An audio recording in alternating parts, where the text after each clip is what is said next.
delighted to be able to be given the floor tonight with my colleagues. My name is Karen Squilleen, I'm the Regional Schools Manager for the East Midlands. And I've brought with me tonight some of my colleagues. I get the opportunity to talk at events quite a lot, as you can imagine. I find mine quite boring. I do the sort of overall leadership of the team. I don't go in and do the work with the children. So I've brought some colleagues with me tonight that do the work with the children. So I'll just introduce them before I continue. So we've got Linda. Oh, you put yourselves in order. That was really good.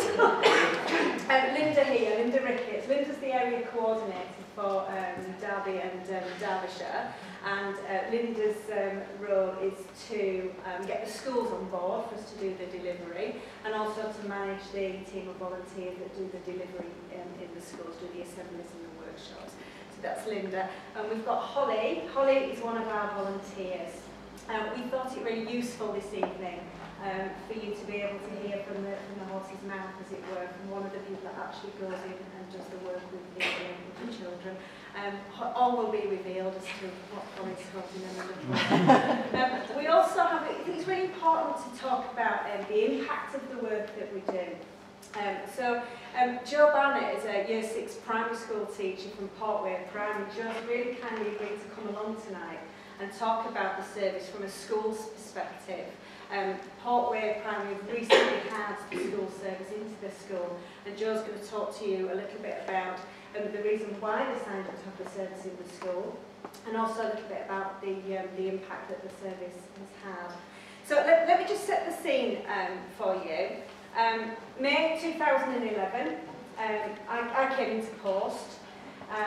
The service had started UK-wide about 6 months before. The East Midlands was the last region in the UK to get up and running.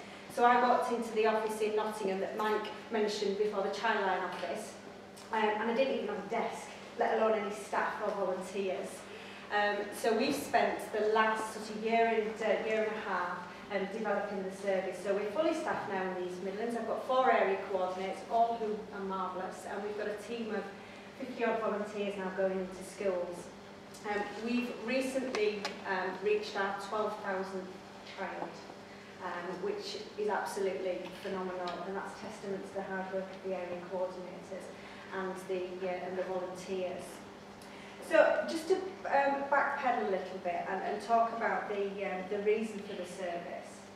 About 3 years ago now, the NSPCC undertook a piece of research looking at Childline and the profiles and the data around the callers that were calling into Childline. And what became very stark very quickly was that only 14% of our callers were under the age of 11. And that compared with the statistics that we have about the ages of children who are subject to child protection plans, so those most vulnerable children in society that have social services involvement. Most of those children on those plans are under 11, so there was something, there was a misalignment there. So as an organisation, we realised that we needed to respond to that and provide children under the age of 11 with more awareness about abuse and help them understand how they can protect themselves and where they can go to for support. So from that, some pilots were developed, and out of the pilots, the Childline School Service was born. So as I say, we became operational it was about 1.5 years ago now in the East Midlands. What I wanted to do is just give you a bit of an overview of the objectives of the service. Now I'm going to hand over to Linda to talk about it very much from a Derby perspective.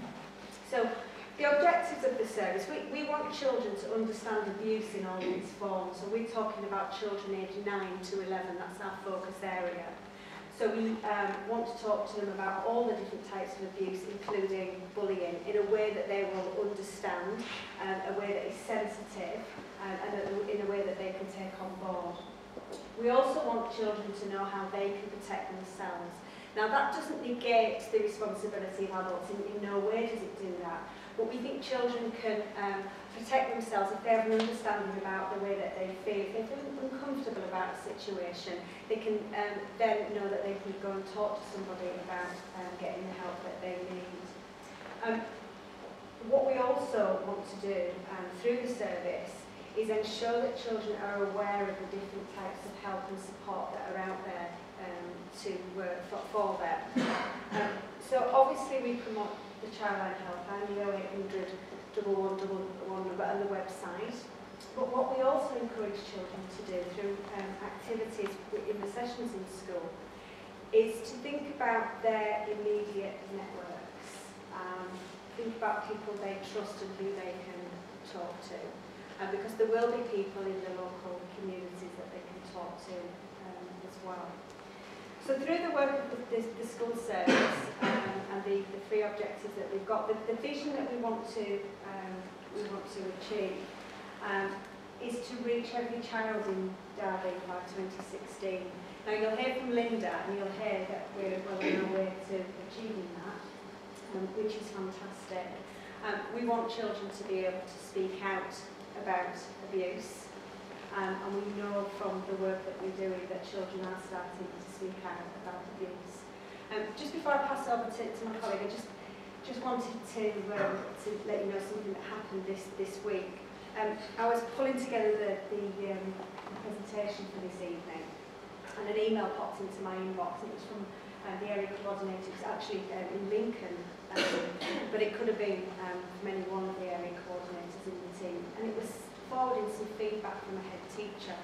We'd been into a school the week before, and the head teacher was emailing us to say that after we left, after the volunteers had left, a child approached the head teacher and made a very serious disclosure, which resulted in a child protection investigation. And that head teacher felt, knowing that child would not have come forward if the school service hadn't have been in. So that's just an example. Now, I'm not saying that happens all the time, because it doesn't. The service is very new, and we will let you know about the impact of the service much further down the line in terms of the long-term impacts of the service. But we are getting feedback of that nature now, so we know we are reaching out to those children who are most in need at the moment. So without further ado, I'll pass you over to Linda, and then we'll, feels like we're doing...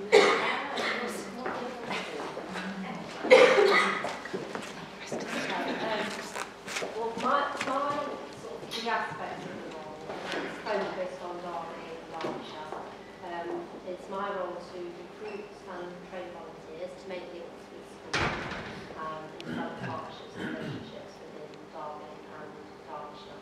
Okay, so our main focus is to deliver to each primary school, like Karen said, by 2016, and then revisit every 2 years. We will be focusing on working with children who are in year 5 and year 6, so ages between 9 and 11, and we will be reaching each cohort every 2 years.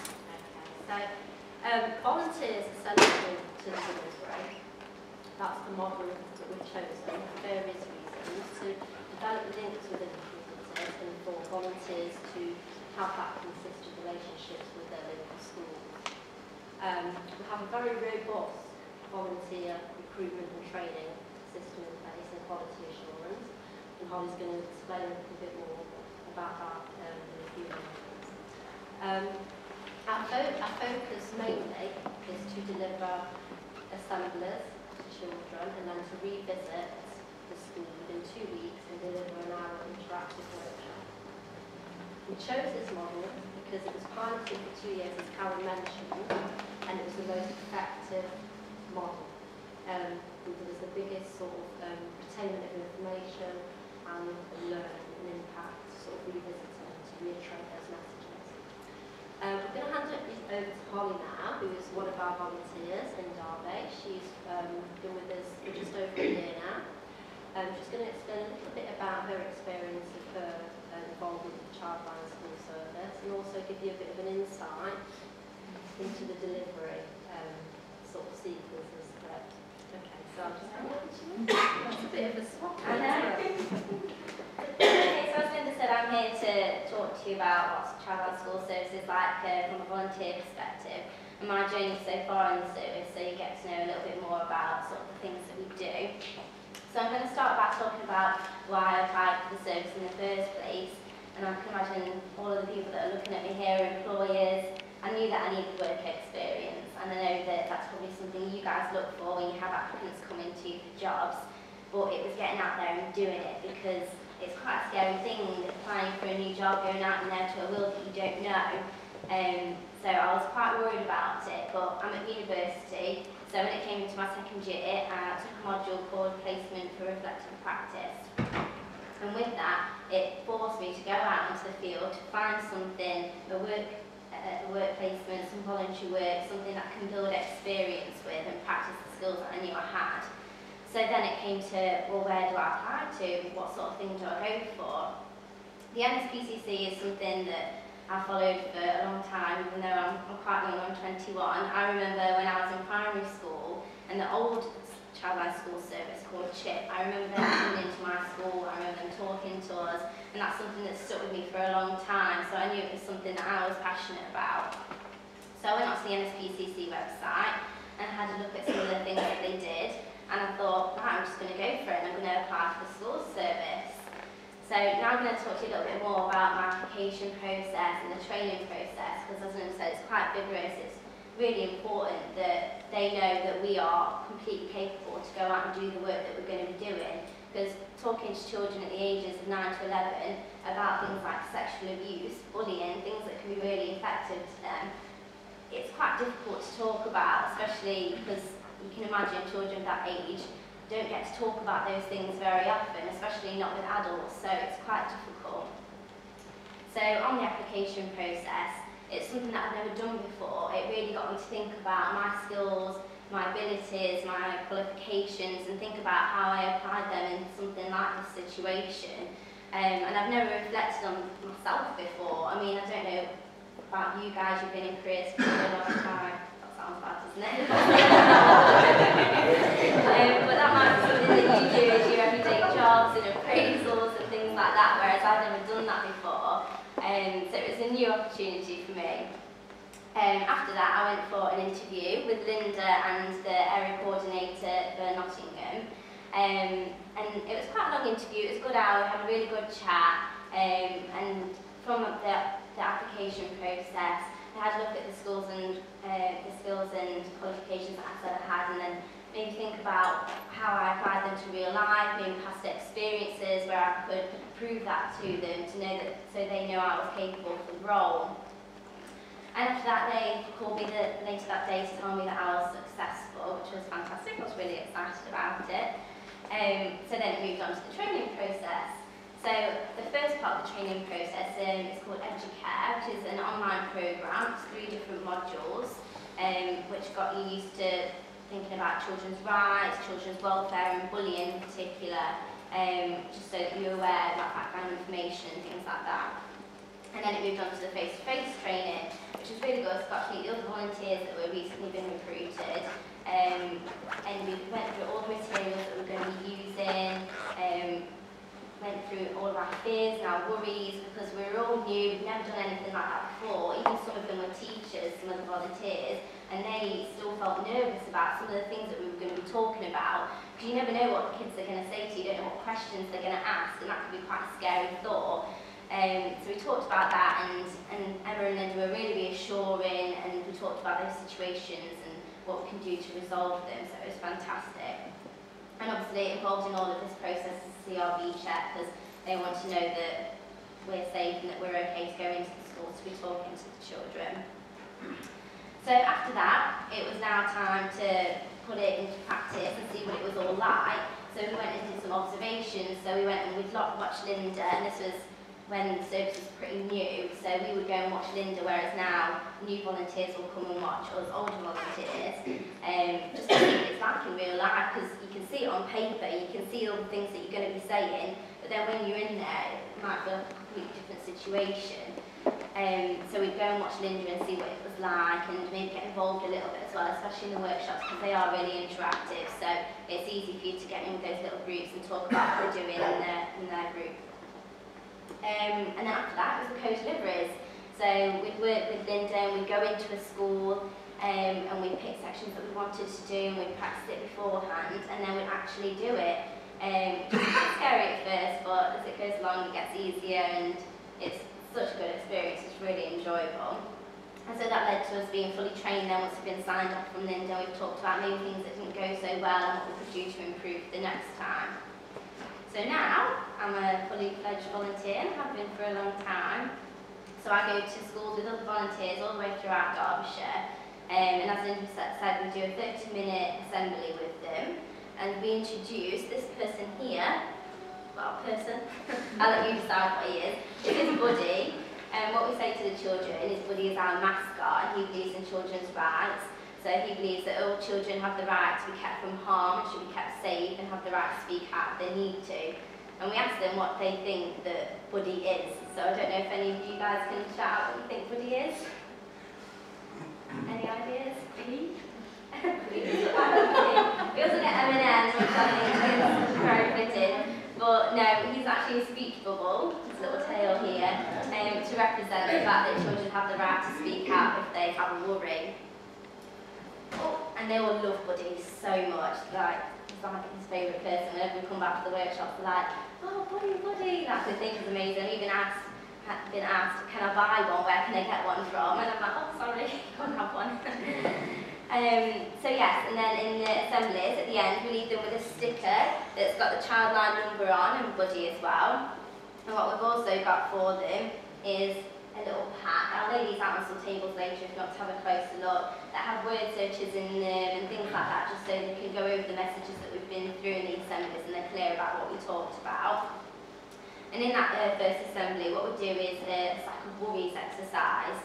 So what we have is we have a really empty sack, and then we have a load of plastic bricks. And we ask them to think about sort of the things that they're worried about, things that might make them sad or angry, maybe things they've been through in the past. And for each of those things that they suggest, we put a brick in that sack. And at the end we get them to think about how heavy it is and how it would feel to carry it around with them all day, every day, and have those worries on their shoulders. And then we think about who they could talk to make those worries sort of disappear. So that might be childline, it might be mum, it might be dad, it might be a teacher, just anyone, so that as we take a brick out, each person they can talk to, it gets lighter. So then they might find that when they speak out about things, it makes things a little bit easier for them, and those worries do come off their shoulders and they can find someone that can help them, and maybe advise them go through the situations that they're going through. And then we move on to the workshops. And the workshops, we do a little bit more detailed work into sexual abuse and neglect, because one of the things from the study that Karen talked about was that those are the least likely things to be reported. So that obviously needs more awareness being promoted in those areas. And it's quite a difficult subject to talk about, but they actually know a lot more than what you think, because they're not stupid. They've heard of things before, they've seen things on telly, they know what it is, and it's just nice. So they get to talk about it, they get to understand it a little bit more, and recognising those signs of abuse as well. So like the sexual abuse activity, we do a lot about getting them to think about something that might be okay and something that might not be okay. So maybe something like, one of the questions is it okay for someone to come and watch you while you're getting washed or dressed?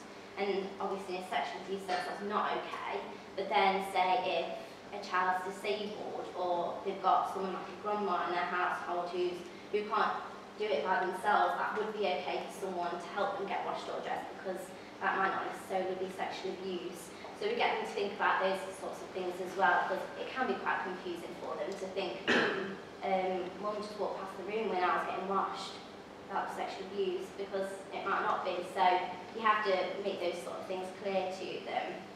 And it's quite fun, it's really interactive, and it's hard to think that when you're talking about things like that it can be fun, but it is, and I think they all really enjoy our company, and we do get quite a few disclosures from it, because I think they see us as someone different, like they know who we are and where we're from, and that they can talk to us about things like that. But we're not a scary adult, like we're coming in to do things with them that they're going to enjoy. So I think that makes us quite special and unique, really. And then what we leave them with is a load of posters about Childline. We leave them with this here, which is called My Buddy Kit. And inside, there's a little area for them to write Magnificent Me, so maybe a photo of themselves, And then around the outside, we get them to think about what makes them feel happy and safe. So that might be people they can talk to, places that they can go to keep them happy and safe. So that if they forget about that situation, about what we talked about, and when they're in a situation where they might need help, they can go to their buddy kit and think, oh, who did I write down that I was going to talk to? And then they can go and do that. We also leave them with a finger flexor. I mean, that's not folded up right there. You know, there's like Chinese whistle things, they're called chatterboxes as well. There's different names for them that also have the messages that we give. And then finally, a certificate, because they do work really hard on the classes, don't they? And it's just like a little thank you from us to let them, for us coming in to see them. Yeah, so that's what we do basically, in a quick overview of the assemblies and the workshops. Yeah, and they do all really benefit from it. I mean, I know you gave an example at the start about a disclosure from a head teacher from a child. I've been in a school before where, from our assemblies, a child has spoken out about her brother that bullies her, and she never said anything to anyone, and no one knew. But from our assembly and workshops, she found the courage to call the child line and talk about it, and then she actually ended up speaking to her dad about it as well. And then it ended up getting resolved, so it does work. And even if out of every class or every school or every few schools, just one person finds that courage to speak out to a trusted adult, then it makes it all worth it. So I just want to, before I finish, tell you about my personal gain from the experience. A few years ago when I was in college, this would have terrified me. Public speaking, no, wouldn't have happened. It's quite scary, as you can probably imagine, but I just couldn't do it. It's just something I couldn't face. As I came into university, I knew public speaking was going to be something I had to get used to, because doing presentations was what we did quite a lot for our grades, so I needed to get used to that. And slowly becoming more over it and overcoming that fear, but school services really helped me. You do it all the time, you talk about something that's really difficult to talk about, and children, it's really, really helped me a lot. So I can thank the school service a lot for overcoming my fear of public speaking. And as well, that job satisfaction that you know you helped is just such an amazing feeling. I've never, ever, ever left an assembly and workshop and been in a bad mood. Like, you just can't do it, because they're just so cute, and like, you have such a good time with them, and it's just so amazing. It's just such a nice feeling for when you leave that you know you've made a difference that day. So yes, that's everything from me and my experience from being at Chartwell School Service. Thank you, Paula.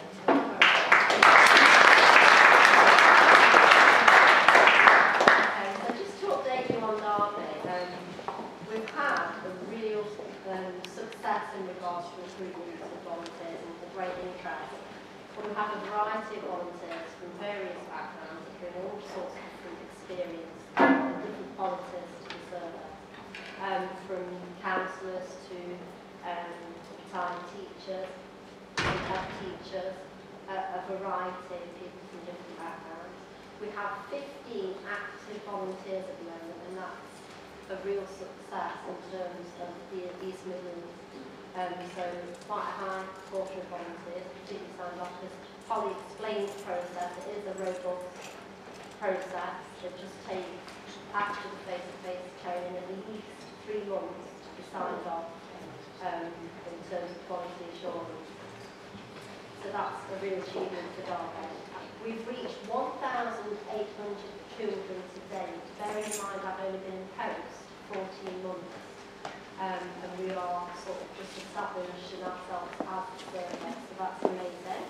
And we've reached almost half primary schools in Derby already. So as I said, we'll be revisiting those schools every 2 years, but we're halfway to meeting that objective for 2016 already in Derby. So that's amazing. We have other schools booked in, we've had a really good reception and response from schools and the local safeguarding children board supported in the park.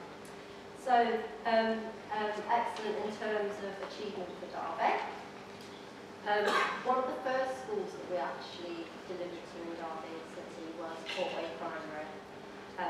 So Joe's agreed to come along today just to give you a